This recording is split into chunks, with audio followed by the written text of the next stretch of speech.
من رنج خیانت را به جان میخرم، اما اجازه نمیدهم که این رنج من را نابود کند. من از این تجربه درس خواهم گرفت و با گامی استوارتر به سوی آینده خواهم رفت.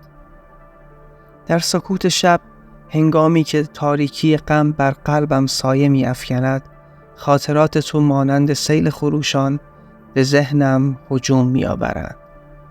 اشک در چشمانم حلقه می زند و بغض در گلویم ریشه می دواند. درد خیانت زخمی عمیق بر روحم بر جای گذاشته است، زخمی که چرک و خونابه از آن سرازیر است.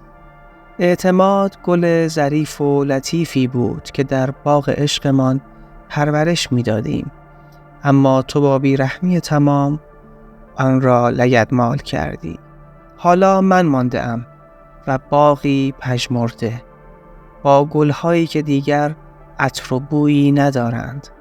تو با رفتنت تاریکی را به دنیای من آوردی، خورشید وجودم را خاموش کردی و من را در اعماق یأس و ناامیدی فرو بردی.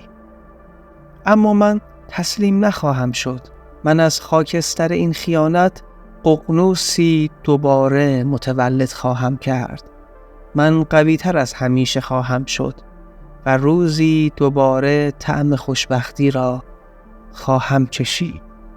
تو با خیانتت به من آموختی که به هیچ کس، حتی به نزدیکترین فرد زندگیم، به طور کامل اعتماد نکنم.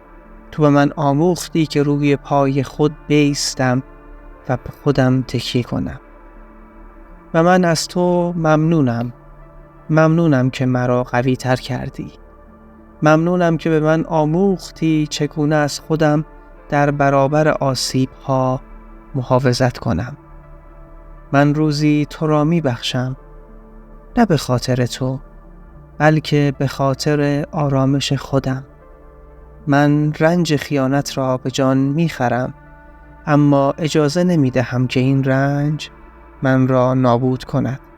من از این تجربه درس خواهم گرفت و با گامی استوارتر به سوی آینده خواهم رفت. آینده‌ای روشن، آینده‌ای که در آن دیگر جایی برای خیانت و آسیب نیست.